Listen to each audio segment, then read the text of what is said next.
Welcome viewers. Welcome to another session of Get More from Mallapuram. So on the month of Women's Wellness webinar series, we have an expert-led session by Dr. K. Anuradha is with us. She's the director of Anu Test Tube Baby Center, fellow of Royal College at Obstetrics and Gynecology, London, actually. So we welcome you, ma'am, for this session.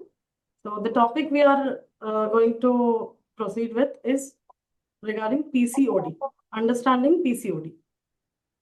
So we like to hand over the session to Anuradha, ma'am. Ma'am, please. Hi, hello, and good afternoon, everyone. I'm not sure how many have joined, but thank you all for joining us today. I know it's a Saturday, Eid, and post-Ugadi, but still, at least some of you have made an effort to join us. I'm always actually fascinated with the kind of work you all do, especially the software profession. I mean, I feel it's more like a Greek and Latin for me, like the computers, the systems, and all that. Maybe because in the early days, we had only medicine and engineering as the proper professions, and that's the reason why we are still backward into the computer systems and all that. So I'm really fascinated, interested about how you really manage with all your kind of work because you deal with so much of innovations, the advancements, and the technology. And now I think with your AI and the robotics, you're taking the world to a completely different level. So hats off to you. But then I think there's a lot of pressure, the work pressure, there's a lot of workload. You're doing really hard work. And this is what is associated with different kinds of problems. You need to show your performance, the night shifts, sleepless nights. So all this, you're doing a great job, but then actually it's paying a toll on your life and the rest of the system. So today we are going to talk about something about it. So let's share the slides with you. Yes, ma'am. Sure.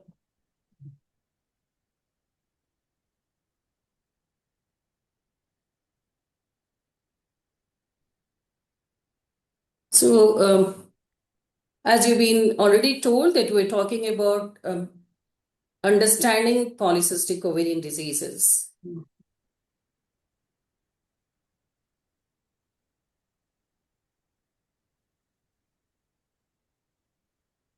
So all this kind of stress, what you're going through, long working hours, sleepless nights, irregular diet, the shift systems, so the not having proper night sleeps, I think this all leads to different kinds of gynecological problems and different kinds of medical problems. So the just to name some of them, it's they're called polycystic ovarian syndrome, the menstrual syndrome disorders and irregularities leading to heavy bleeding and dysmenorrhea, conditions like endometriosis, which can cause severe pelvic pain and fatigue, and chronic mental stress. So today, I would actually say that we should be thankful to our organizations who have actually taken care of all our problems. Thank you, ma'am. Thank you. And because at least you're trying to have health awareness programs. I have to go back. Health awareness programs and then creating all this. And now today we are here just because of that, to increase the awareness.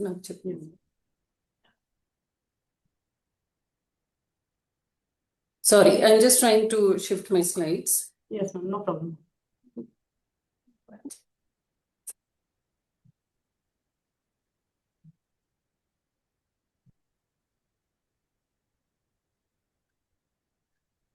So for the condition what we are worried and what we want to talk about today is about polycystic ovarian disease or polycystic ovarian syndrome.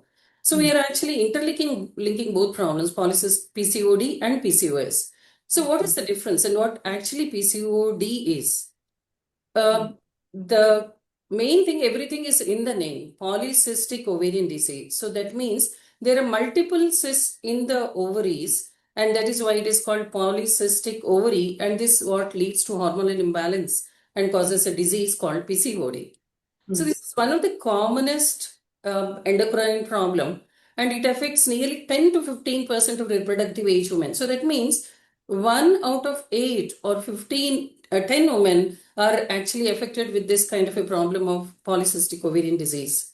Okay. Mhm. So in this, what happens? One thing is you will see cysts in the ovaries, high levels of male hormones, which are called androgens, the cycles which are skipped or maybe irregularity in the cycles. Mhm. So how do you differentiate? So now we've been talking about PCOD and PCOS. So what is the difference between them?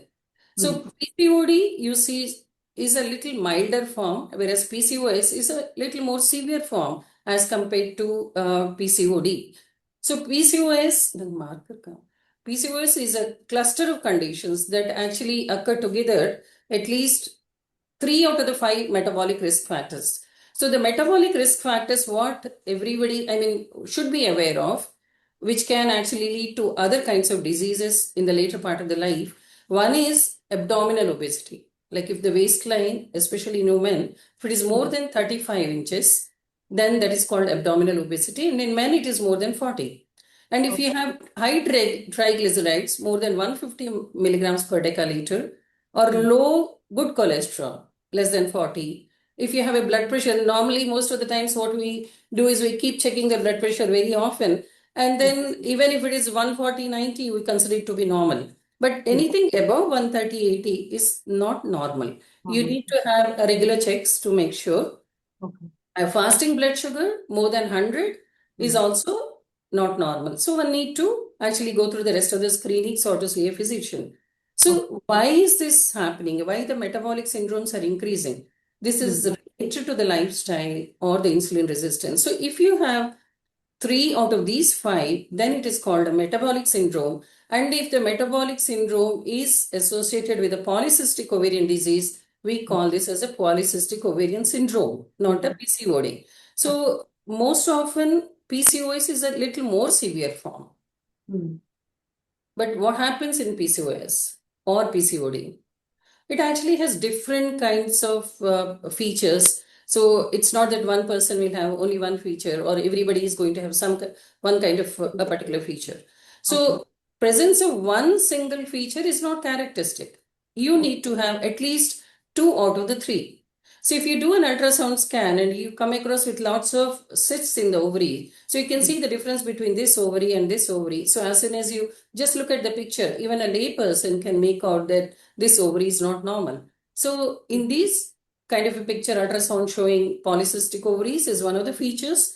The other is having some symptoms and signs of high male hormones or called androgens. Or the other symptom is irregular cycles. Suppose somebody is having a missed cycles, any cycle more than 35 days, or suppose you are having lesser than 9 periods in 1 year, that actually is called an irregular cycle. So if you have at least 2 out of these 3 features, then we call it as a PCOD or a PCOS. Not just if you have irregular cycles, we just brand you like PCOD or a PCOS. Here I have a question, ma'am. Please go to the other slide, no? Previous slide. Yeah. So the signs of high androgens you have told, actually. So Yeah. actually, can you elaborate it a small? Yeah. So when the male hormones are more, then you can have different kinds of symptoms. The androgens, you can have excess facial or a body hair, acne skin, oily skin, thinning of the scalp hair thinning, hair loss. There could be darkening of the skin tags. So all these kind of changes you come across when there is an increase in the male hormones. So whenever you see that there is a change because there are some patients who do complain that, okay, I have more hair now, which I'm observing for the last few months. And this actually also is associated with obesity. So somebody who puts on weight in the recent past actually starts showing up more hair growth also. So androgen levels are higher in those who are obese or overweight. So these are all the symptoms of increase in the male hormones. Also. Okay.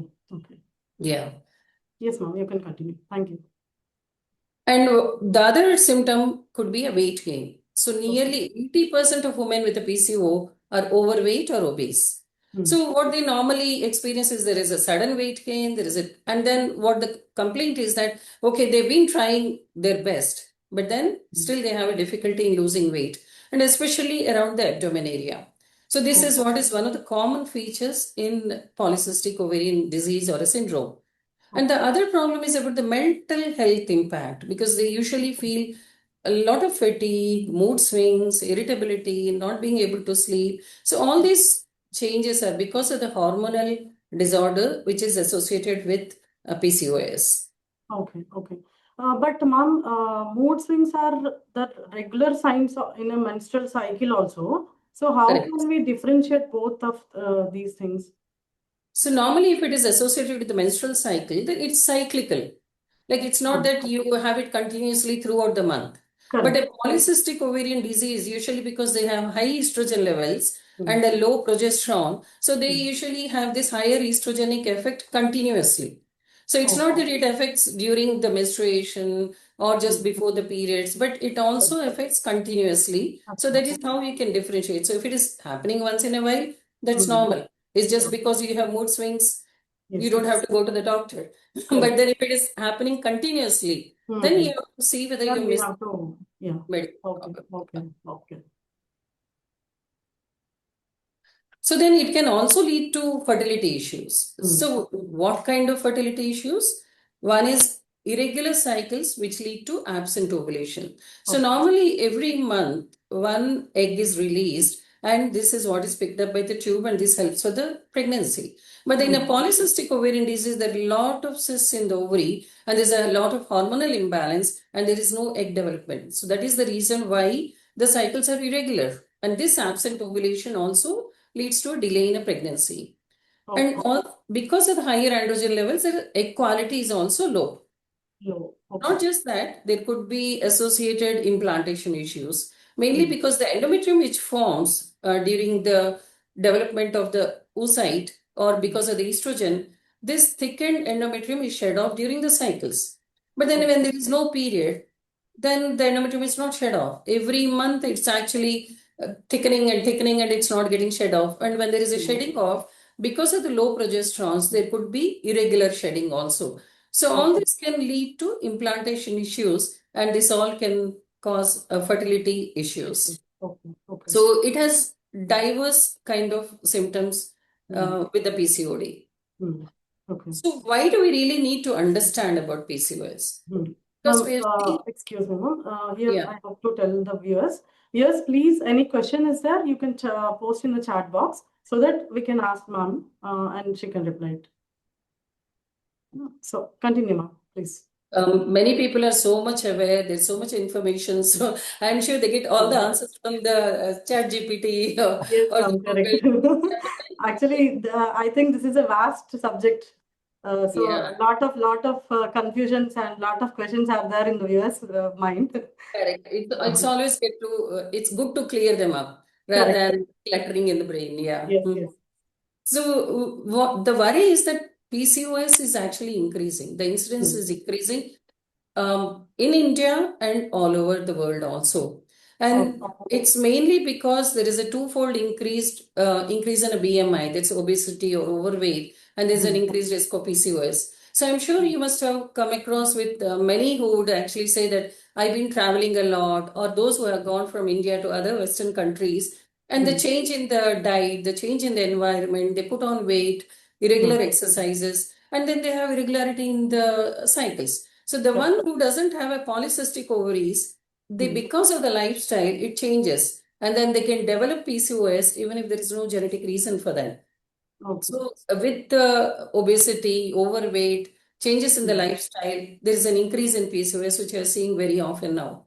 And nearly 60 to 80% of women with PCOS has androgen abnormalities. That is increase in the male hormones. There is an increased risk of sleep disorder breathing, because normally at night when you're sleeping, suddenly you wake up because you're not able to breathe properly. And sleep apnea, this is very common in PCOS. There's an increased risk of diabetes, hypertension, which is more. And also because the endometrium is not shed off every month, there is something called endometrial hyperplasia. It starts getting thickened every month. And this can also lead to problems like endometrial cancer in the later half of the life. So these are the main worries which are related to PCOS. Acha. So it means because of PCOS, it is next step. It will be causing diabetes also, ma'am. Yes. So Acha. actually, the PCOS does not mean that it's only a fertility issue or irregular cycles, but also Okay. that it can lead to long-term risks like Acha. diabetes, hypertension, and other problems also like endometrial cancer, Okay. hyperplasia, bleeding problems. So it's not just the short term; it can continue for a longer time also. Okay. So Ma'am, that's why we need to be. we have a question here, ma'am. Yeah. Does conceiving affects due to PCOS short term? Yeah, it can. Actually, I think their intention is if PCOS or PCOD is there, can a woman conceive in short time period? yeah, the woman can conceive with a PCOS. It's not that they Okay. cannot conceive, but then there might be difficulty in most of the patients, not necessarily everyone. So Oh. many times you come across with women that you diagnose that they have PCOS during pregnancy, or Okay. so it's not necessary they're going to be definitely infertile or subfertility. So they can still conceive, yes. Okay. Okay.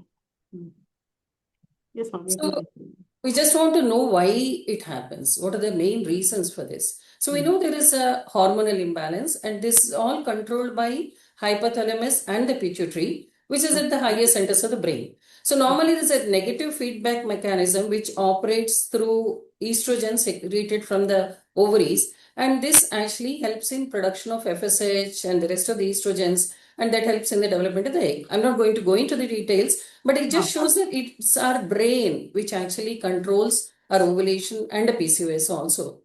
So, but in PCOS, because there is an irregular signaling, the androgen levels are high, there are other hormonal imbalances. So that leads to a polycystic ovarian syndrome. Normally, every month, a woman who is ovulating, so every month there are hundreds or 50 of eggs which starts getting recruited. So normally what we all think that, okay, one egg every month and we are losing only one egg every month. It's not like that.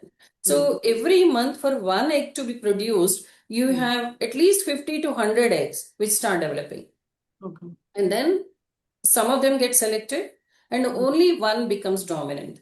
So you start losing the rest of the eggs, which have started to develop, but then they shrink because they're not useful for that particular cycle, and only one egg develops. Whereas in PCO, so because there is no recruitment, there's no selection, so all these follicles stay in the ovary itself. So that is the reason why we see them as a PCOD. Like you see lots of follicles in the ovary. Okay. So that actually is also a good thing in a way because you don't get menopause early when there is a polycystic ovarian disease. So there are some good things in that also. And the other thing is because nowadays we're seeing a lot of women with diminished ovarian reserve. Young people losing their eggs very early. That's what we are seeing very often. So PCOD is one extreme and diminished ovarian reserve is another extreme. So in a PCOD, you have good number of eggs and you're not using them up. In a way, it's positive because you can use them at a later date. Okay. So the other reasons what we think is insulin resistance, higher androgen levels, and the genetics. So the genetics also plays a role in this. So in 30 to 80, it can be PCOS or PCOD can be hereditary, ma'am. It can pass to the next generation. it can be hereditary. Yes, it is hereditary. It is possible. So it's not necessary every time, but it can be hereditary. Okay. So this insulin resistance is seen in about almost 30 to 80% of the cases. So every time there is actually a confusion about what is meant by insulin resistance. We hear it so much everywhere, but what it is. What happens is whenever we eat food, the pancreas actually produces a hormone called insulin. So this actually helps the cells in the tissues to uptake the glucose so that the cells can have the energy. But in these patients with PCOD, PCOS, or metabolic disorders, the cells are not able to recognize. There is a lot of insulin around the blood, but then it's not able to recognize, and the insulin does not help the glucose to go into the cell. Correct. So this, in fact, actually signals the ovaries to produce more androgens. Okay. And the glucose do not enter the cell. There is not enough energy, and this actually sugars are stored in the fat. Okay. So you have a lot of sugar in the blood, but then because it's not reaching up to the brain cells or the rest of the body, then you feel very tired. You feel hungry more often, especially with the PCO. You think, okay, yes, they're so obese, they have so much of fat stores, but still, why do they feel so hungry? It's all because of the insulin resistance. And then you start eating food again, and then again this vicious cycle goes on. So this is what is the major problem with the insulin resistance. So we have a question here, ma'am. Yeah. Just a minute, I will open the chat box. So Mrs. Lakshmi has asked, is PCOS or PCOD problem increasing vastly in recent times than the last few decades? Exactly, it is. It's increasing a lot. Okay. So we see now two extremes. A normal woman with a normal number of eggs or the follicles in the ovary has become very less. We see either a polycystic ovarian disease with too many follicles which are not being used up, or the ovary which is exhausted of the eggs. See, the two extremes we are seeing it very often now. So I can't say which is more, but both of them we are seeing it very often now. So it has become very common, yes. Yes, ma'am, correct. So you were asking about the role of genetics. Yes, ma'am, correct. So this is actually an autosomal dominant. So if mother is affected, 10% of the girls will have a polycystic ovarian disease. If you have a sister who is affected, then you have a 40% risk that you will also get a polycystic ovarian disease. So that means that if your sister is already affected, so that means she has a genetic inheritance risk, and you will have a 40% risk along with that. So the risk is there, which increases genetically also. Okay, okay. But in general, when mother is having some related issues, the kids will have more percentage, no, ma'am? Why your sister is having more percentage and mother is Exactly. 40% is there for sister, and for mother 10% is carrying on. But then what you don't really know is that whether mother had a genetic problem or not. If mother had a genetic problem and this is autosomal dominant, then it will be carried on to the child. Correct. But then if already a sister has a problem, so that means that already there is a problem. So you have a higher risk that you are going to get it. Okay, So okay. that means there is a genetic cause. I mean, that actually gives you a clue. If you have a sister in the family who is an elder one and has a PCOD, and sometimes even a younger sister, if you have a problem with a PCOD, though you may not be having a PCOD at that time, in the later part of the life, with the changes in the lifestyle, it can actually pop up. So that also can happen. Okay, okay. So this problem persists in which age, ma'am? Actually, after maturity of a girl.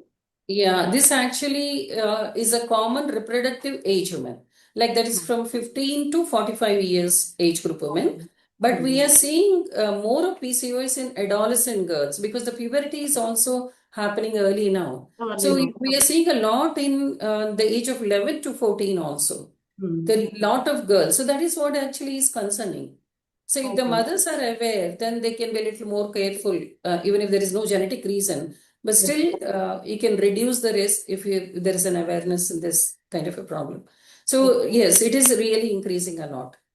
Can our food style also can change this, ma'am? Actually, we can get aware of this PCOS and PCOD. Our daily lifestyle of food, taking of food also.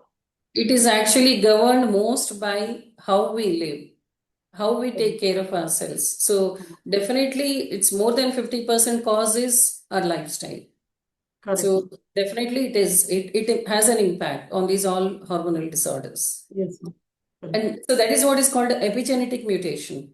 So though you have not had your gene from your mother or the parents, still there could be genetic changes in your own body with time.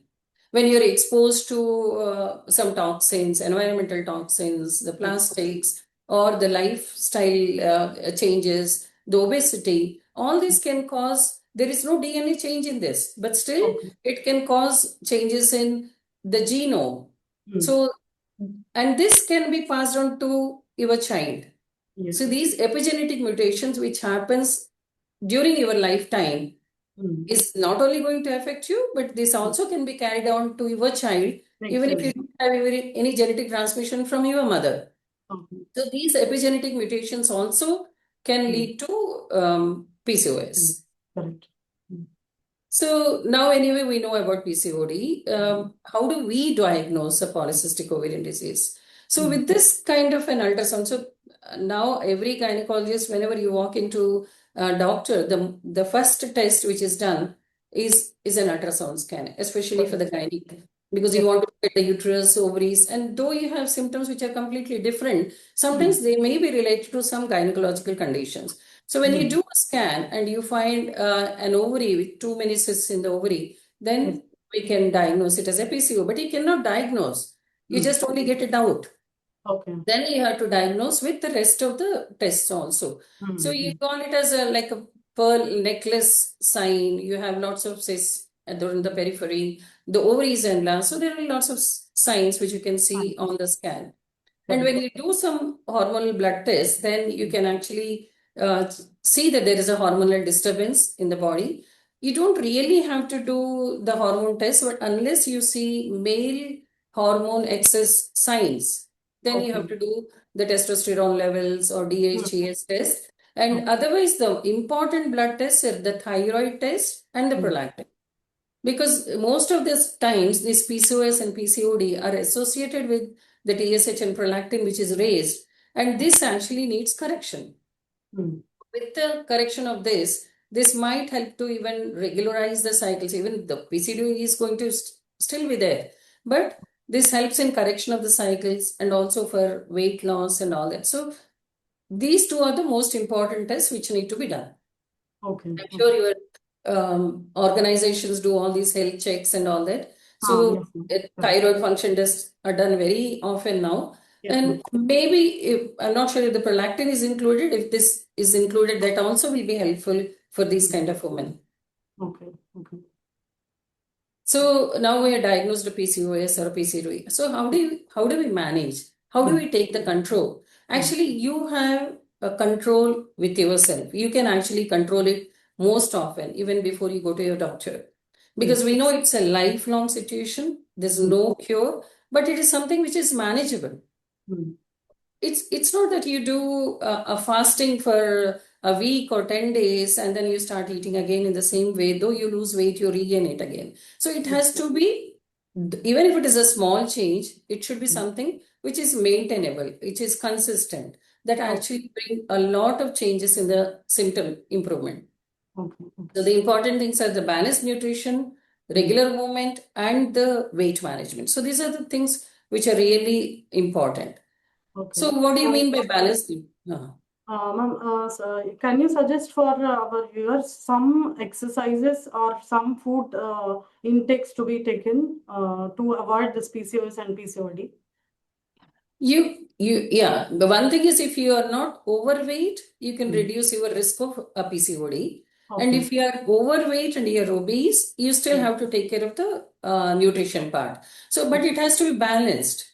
So, I mean, it's not that you just stop eating. You have to focus more on the fiber, the whole foods. So choose more of vegetables, lean proteins, complex carbohydrates like whole grains and lentils. So limit your food intake with added sugars like sodas, cookies, sugary drinks. So all this actually increases the risk of weight gain. And most of the times, because what we do is we are busy with the work, we skip meals, but this is actually what actually causes more problem. You need to have consistent food habits because this causes otherwise severe insulin spikes. And then again, there is a lot more deposition of the sugar, the fat in the fat cells. So you should not skip meals. You should eat small quantities and more number of times. And also, can taking of lot of coffee and tea can affect this, ma'am? If you're taking green tea, it's okay. So suppose you're taking tea in moderation, it is okay. You can tea maybe 3 cups a day and coffee 2 cups a day. But if you are cutting down on milk and sugar, then it doesn't really cause any problem with the Like PCOD. black tea or black coffee, it doesn't. Correct. Correct. Yeah. Okay. I know. And So it I is have a question, ma'am.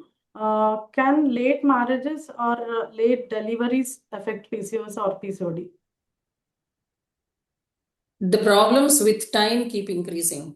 Yes. If you're healthy now, it does not mean that you're going to be healthy forever. Huh. So you're exposed to so many things. So it's the change in the lifestyle, sometimes the stress. So all this, though you're completely normal now, you may get different kinds of problems later, like endometriosis. You can get fibroid uterus. You can have PCOD. So even if you don't have it now, you can have a problem at a later date. So not having a PCO now, it does not mean that you're not going to have a problem later. So definitely, younger you are, you have better chances of a conception otherwise also. Okay. So after deliveries also, after giving birth to a child also, can PCOD or PCOS affect one? Normally, those people Like who have a PCOS, at the time of menopause time or something. PCOS actually they have menopause which is delayed. Huh. Because they have lots of eggs, they still produce a lot of estrogens. So they Okay. have delayed cycles and they have delayed menopause also. Okay. Whereas other people, they exhaust their eggs faster and they may have a premature menopause. So this does not happen after menopause because it all depends on the ovary. So if the eggs are completely gone, then it doesn't happen. But because in a PCO, menopause does not happen early. Okay. So in a way, it's good also because you need estrogen to have a healthy heart and healthy bones also. So it's not that it's you wait for a menopause and then it's going to.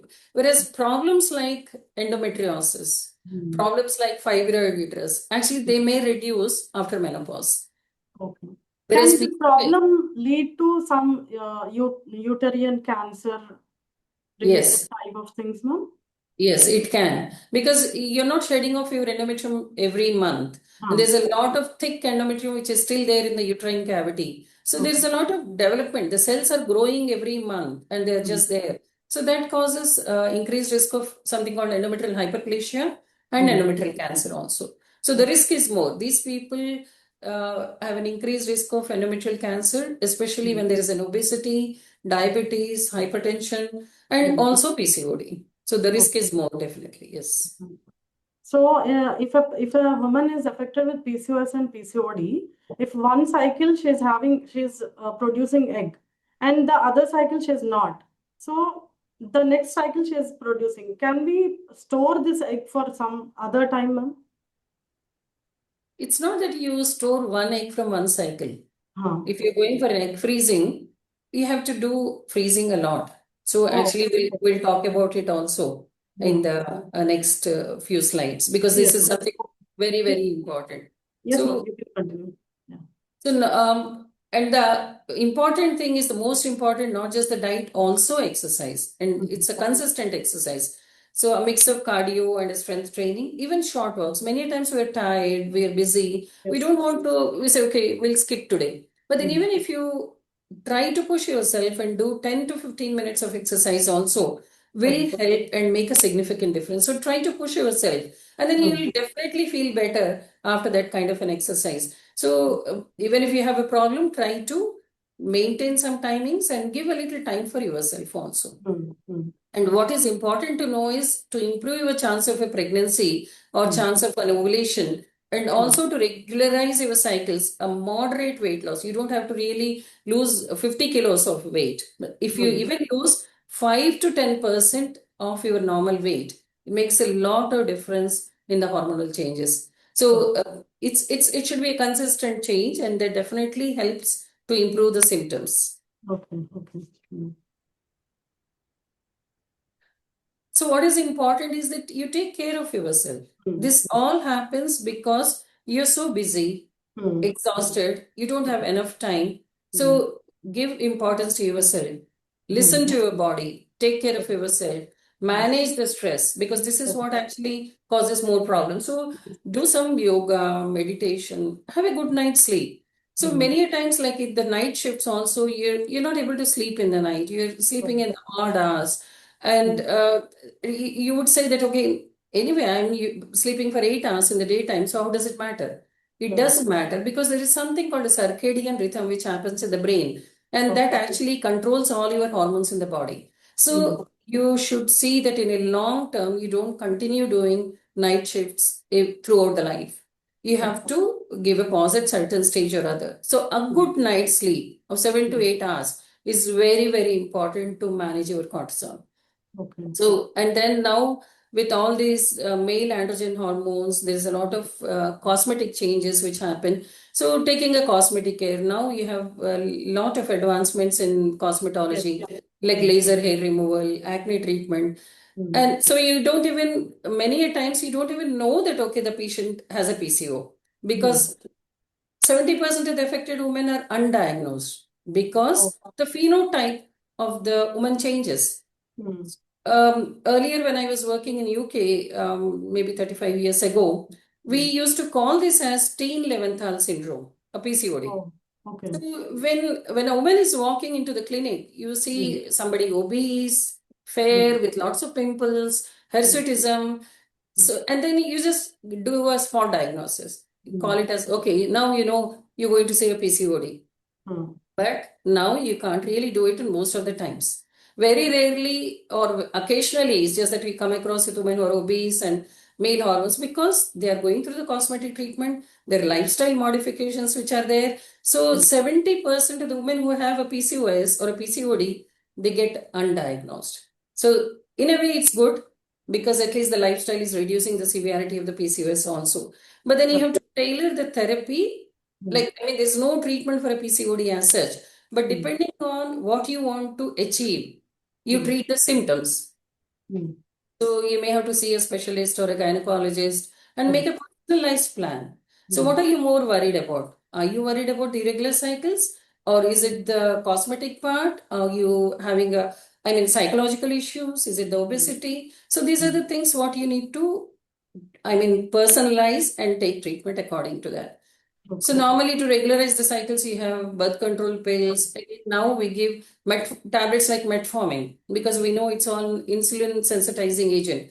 So earlier days, now people are aware, but earlier days when we used to prescribe metformin, then the patients used to go to the pharmacy and the pharmacy will say, oh, how come you look so young? Why are you given medication like an anti-diabetic drug? So they would come back to us and then ask again, why, doctor, is it a mistake? Why did you give me anti-diabetic drug? So that's why we need to explain and give tablets which are actually anti-diabetic tablets, but they actually help for polycystic ovarian disease also, not just to reduce PCO, also to reduce the weight. Okay. Sometimes So, ma'am, you have explained that when 70% of undiagnosed persons are there, so when we have to go to the doctor, we are not realizing that this is affecting us. Suppose it's not necessary that you have to have a hirsutism, not necessary that you have obesity. With the PCO, you'll have one symptom or other. Either that you have, suppose you're planning for a baby and you're not able to conceive, even if you have regular cycles, then maybe if you go to the doctor and then they would do a scan and do the blood test. Or maybe you already had these problems, but then you had a cosmetic treatment. Then maybe people will not say, because otherwise, when there are women who have been trying for a pregnancy, wait for 6 months. So most of the elders, even they would say, why don't you go and get yourself checked because you might be having a PCOD. So it's even if you don't have symptoms, at least one symptom will be there. Yes, ma'am. You may have a difficulty in conceiving, you may have irregular cycles, or maybe you had problems and you had the treatment. Like though maybe you're obese and you lost weight. So these all can happen. So it may get undiagnosed also, but whenever there is some difficulty, you should then approach a doctor to see whether you have to make sure that you're not missing this kind of a problem. Correct. So the treatment is not just meant for that particular short time of correcting the cycles or having a baby, but then the long-term health problems also we need to think of, like risk of diabetes, keep your BP and sugar checked every time, and the risk of endometrial hyperplasia. So you need to be careful. So you were talking about the misconceptions. So one of the thing is what we think is okay. If you are obese, then only you have a PCO, but it's not true. It's not necessary that all women are going to be obese. There is something called a lean PCOS or a slim PCOS, which affects nearly 30% of the people. So you have to be aware, and whenever there are symptoms, because they have other symptoms, though they might be slim, but they may have other symptoms also. Okay. And the other So, question is, in this PCOS or PCOD, you have mentioned that male hormones are taking place.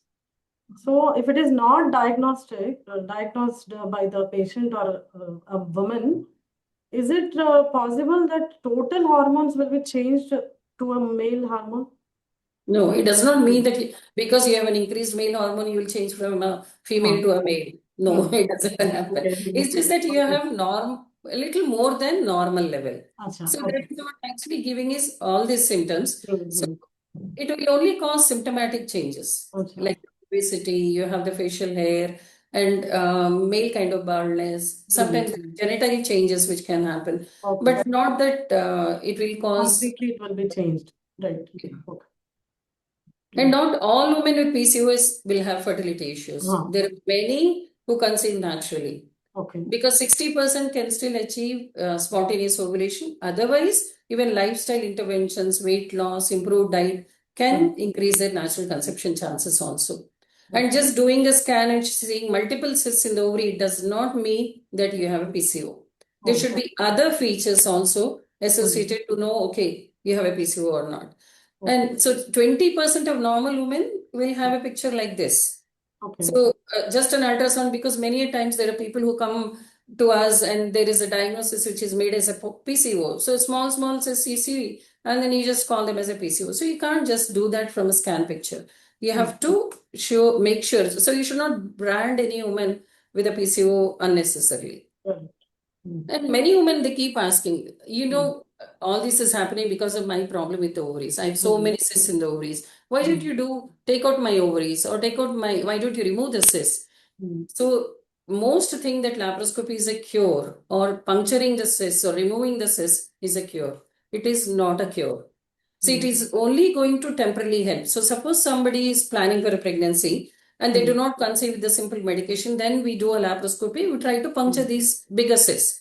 So the androgens which are there in these cysts, they get released. So there is a correction of the hormonal balance, and which is temporary. And it does not work for everyone. It only works for those who are slim PCOS. Obese, it does not work that well. And then again, it may work only for 6 months. So it's not a cure. So it's not that you just remove the ovaries. The earlier days, the people used to take out half the ovary so that the normal ovarian tissue was reduced and then the ovulation used to happen. Now we try to puncture the cysts, some of them in the ovary, but it's only a temporary help for some people, not for everyone again. So again, it can build upon in 6 months. After 6 months. You can't even say that it's going to work. It might work for some people, and even if it works, it could be a short-term effect. Only thing is the severity will be reduced. Not that they will conceive on their own or it's going to make a lot of difference, but it may help to a certain extent. And we were talking about the egg freezing. Nowadays, I'm sure everybody talks about the egg freezing. So, so one of the patient who just came to me recently, she was saying that we are a group of friends. We all wanted to freeze our eggs. We went to Rainbow, something like that. So I said, why do you want to freeze your eggs? You're already married for 3 years. She said, because I want to build a house. I want to live happily for a couple of more years with my husband and enjoy their life. So that's why I want to freeze the eggs. So, I mean, everybody has their own choices. But then what one need to know is that egg freezing is not a guarantee for a future pregnancy. It only gives us a chance to conceive.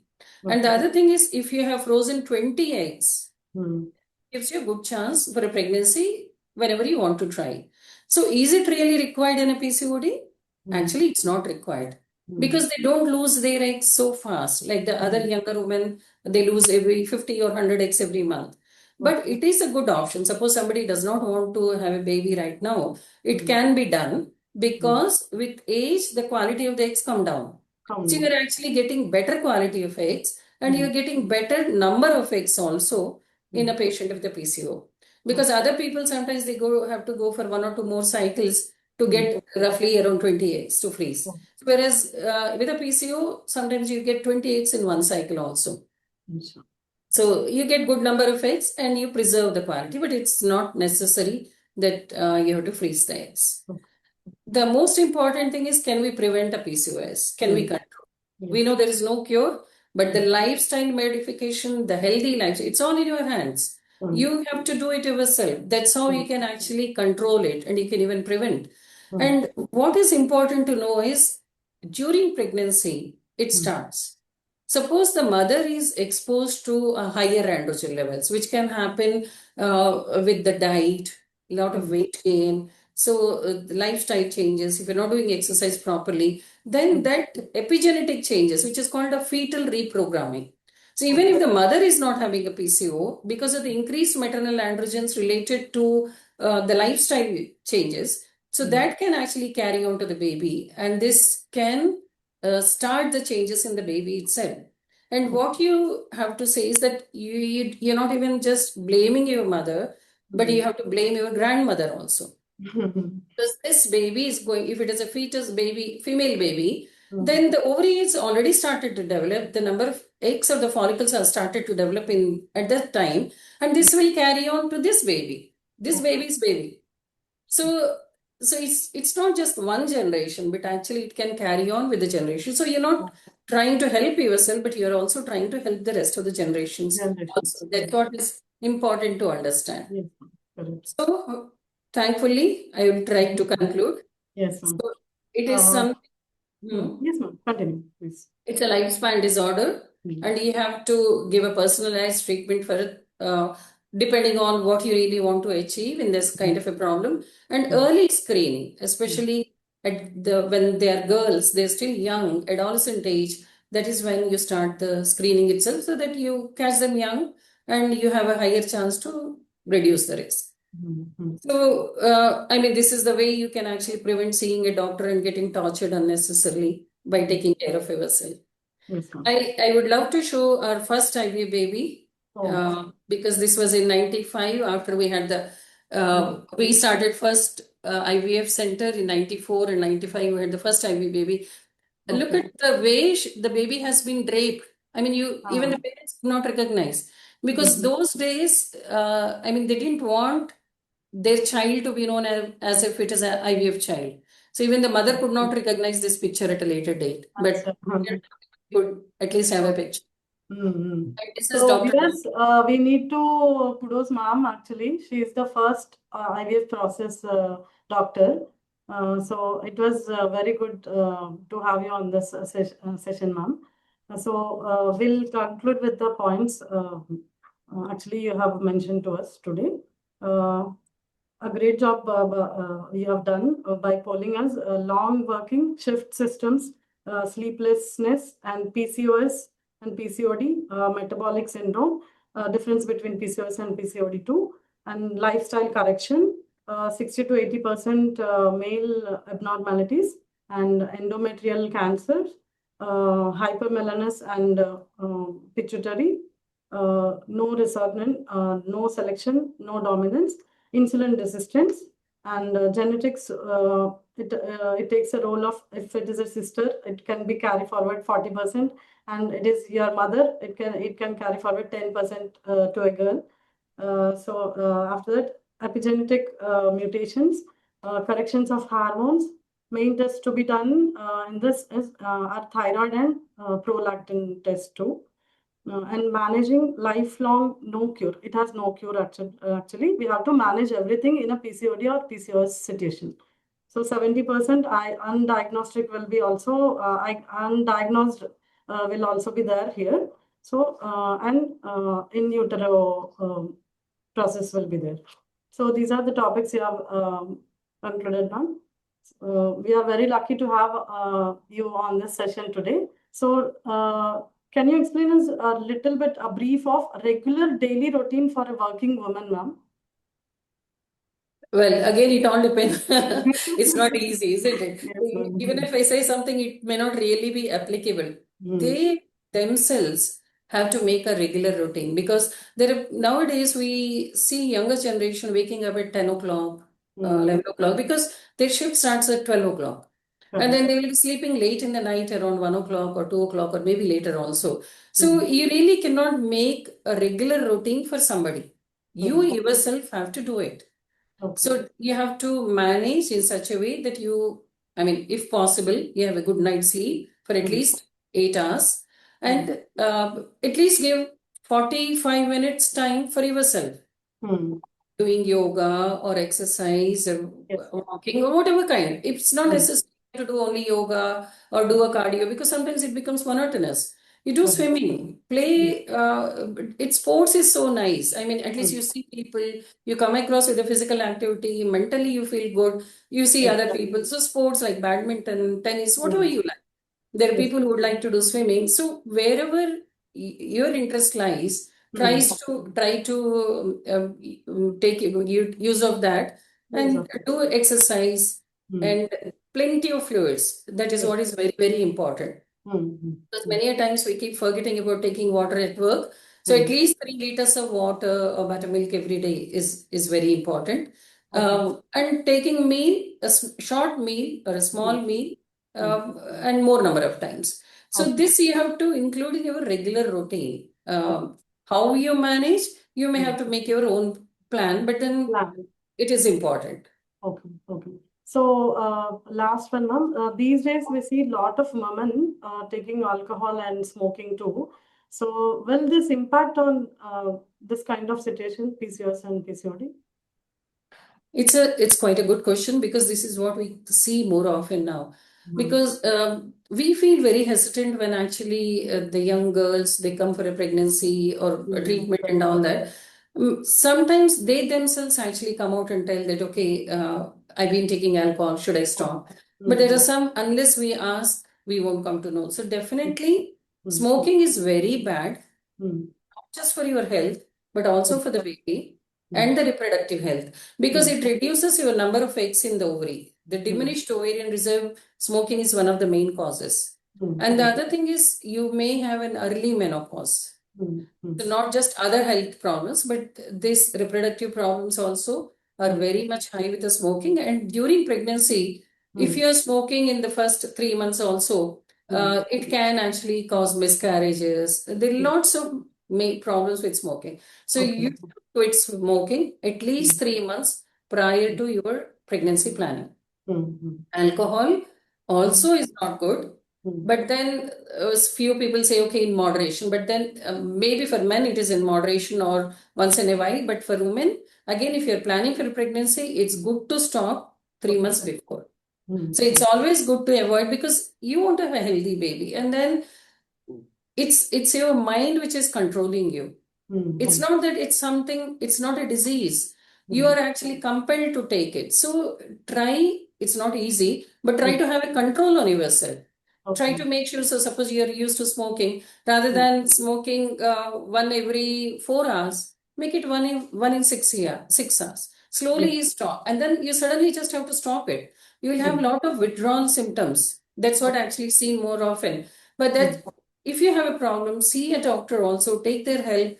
But then it is good to stop all this, not just for the pregnancy, but for your health, because you're young. You need to live for a longer time and a healthy life. So we all know that we are aware of that Anu Test Tube Baby. You are one of the directors of Anu Test Tube Baby Center, ma'am. So what made you to start this actually? Actually, I had a chance to work in UK. That was back in 88. I went there, and very fortunately, I could finish my membership, which normally takes years. I could finish it within 1.5 years. And we always wanted to come back, me and my husband, to India. There are people just like after 3-4 years, you don't feel like come back. So we wanted to come back as early as possible. As soon as I finished my membership, I want to do something different. I know it was not easy at that time. In 90s, even in UK, IVF was not done everywhere. It was done in very few centers, maybe I would say 7-8 centers in UK. And so I wanted to do something different. And infertility was actually, I thought maybe IVF, infertility, there's so much of technology involved, there's so much of more, something different, an advancement. So I wanted to learn that. So with lot of difficulty, I could actually go to a place where I could learn Dr. Peter Bromwich and Andy Walker. They really helped me a lot. Actually, he actually made me do the egg retrievals, do the embryo transfer, really helped a lot. So then once we came back, we established the unit and they helped us in establishing the unit, and then they made sure it's all going on good, because they came here every 6 months, every 3 months to see how the embryos are growing, how the lab is going on. So I really owe my gratitude to them. It's all just because of them. That's how it started. I mean, it's just, I was lucky at the right place at the right time. Correct. Correct. Correct. So this has made a path to lot of IVF centers, I think. So because it is the first step of IVF. Yeah. Right? So Actually, we have a question here. yeah. No, actually it is a conclusion. One of yours, she was wanting to thank you. Thank you so much, doctor. It was a valuable session to be aware of understanding PCOS better. Thank you. So thank Thanks, you. it was helpful. Vandita has posted this message. Good. So Thanks, thank you so much, Vandita. ma'am. Last but not the least, actually we want to tell all the viewers that we want to convey all the viewers that previously in insurance, these type of IVF and some other infertility treatments were not covered actually. So these days we have special medical insurance policies covering IVF.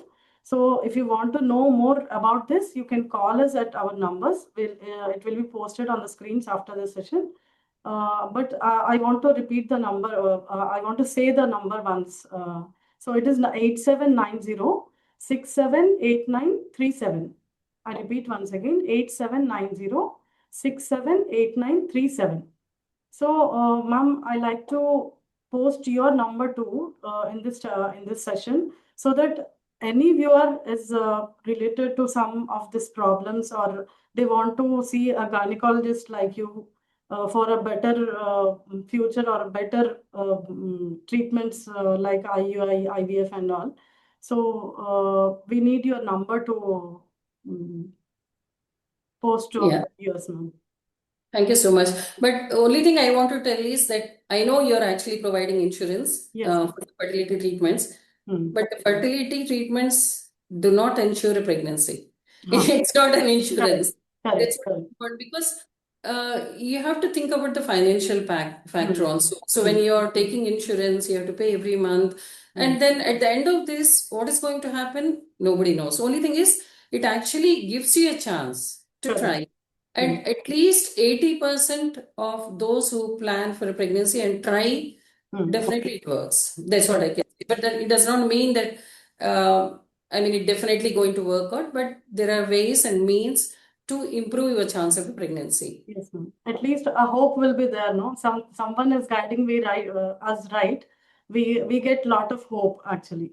So Correct. it may en route us with a special thing actually. Yeah, but we should know the fact and the truth. Correct, ma'am. That's what is good. Correct. It was very nice to have you in this session, ma'am. We thank you so much for guiding us a lot of things. So Thank you. yeah. So next, in future also, we are waiting for some sessions related to this as a gynecologist with you, ma'am. So we will plan for that also. Thank you so I much. don't mind if it helps others, yes. Yeah. So viewers, you can go down to Anu Test Tube Baby Center where madam will be there. This is at Gulmohar Avenue, Villa Mary College, adjacent to Villa Mary College, Rajbhavan Road, Somajiguda. So the numbers are, I'll repeat the numbers, please note it down. After that, after the session, you'll get the numbers also. 9494673012, 9494674012. I repeat again, 9494673012, 9494674012. And mail ID is anutesttubebaby@gmail.com. If you have any queries also, you can write a mail to ma'am and they will answer you. Okay? Yeah. We will come. I would like to thank you all for being here. And one thing I just want to tell you again, this is not done for advertisement. Correct, ma'am. Yeah. So both of us, we have collaborated with Anu ma'am actually because we want to get more to the women who are suffering a lot with these kind of things these days, which is due to stress, lot of works, and managing so many things. And that is why we have collaborated with Anu ma'am. And as usual, she is the best. So Thank you so thank much. you so much, ma'am. Thank you. Yeah, thank you, viewers. We'll get next week with more with a better session with another session. Get more from Mallapuram. Okay. Thank you, Thank you. Anuman. Thank you. Thank you so Thank much. you.